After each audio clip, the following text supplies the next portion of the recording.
Hey guys, Sam the mechanic here. It's good to be back, and I thought I'd give you guys an update of my stash. So let's get into it.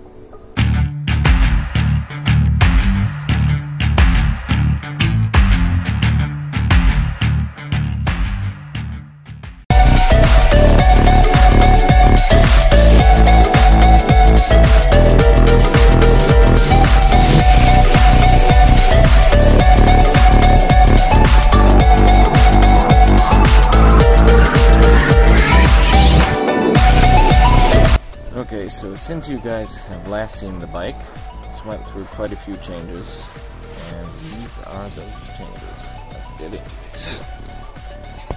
First of all, you guys can see total different frame. I had some issues with my BB. It's a press fit BB. Can't really see it, but whatever. So I had some issues where the BB was loose, and you could just pull it out by hand. So I talked to Trek and they gave me a new frame, but unfortunately it was a different color. So now I have a black frame instead of the Cobra red frame, or Cobra blood, or whatever they called it. I'm not terribly heartbroken. I like the new frame too. I like the old frame, but I like the new one. What else have I changed? Basically all of the bike, or most of it. I just put on a new chain, a KMC 12-speed gold chain. I really like them. They have a great outer covering. I can't think of the word. Whatever. It's just a nice, slick outer. What's the word? I can't think of it. Outer. It's like a hardened, slippery metal coating, so the chain works really nicely.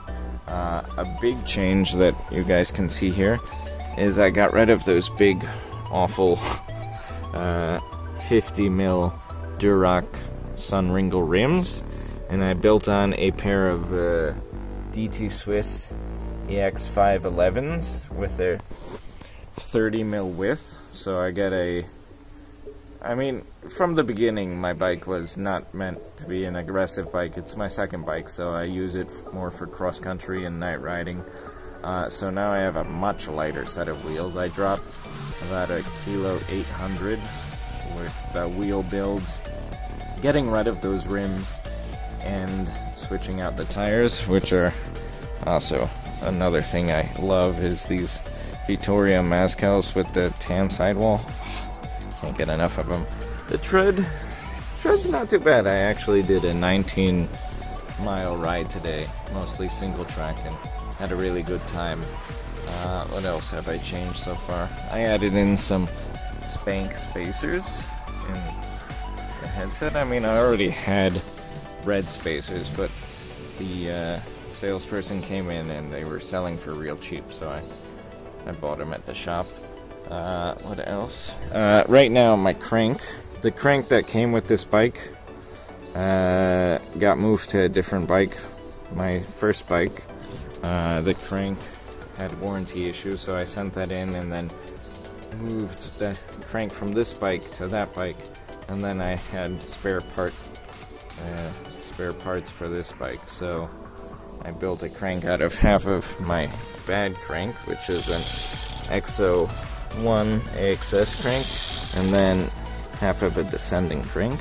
And hopefully soon, I just bought a second-hand XO1 crank, so I'm gonna get this onto the bike. I just need to figure out what to do with the bottom bracket, because this is right now set up as a dub bottom bracket, and this is the old style GXP crank, so I'm gonna have to get a bottom bracket for that.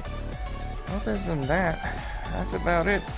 I'm really just loving the bike as it is, just a cross-country machine. I don't know if I mentioned this in the last one, I had a spare air spring sitting around, so I bumped up my Yeri from 120 to 130, and, haven't really felt a difference. Everyone said, you probably have pedal it'll like bumps. You smash your crank. I actually don't, but then again, I don't really do such aggressive riding, so I haven't had issues. But a lot of that comes down to just being an experienced rider and knowing when to move your feet backwards or forwards so you don't hit things. Sometimes it's inevitable, but usually if you have it in mind, you can move your feet out of the way. Other than that, that's about it. So thanks for watching. Please comment down below if you have any questions. Subscribe if you enjoyed this video or enjoy my channel, and I'll see you guys next time.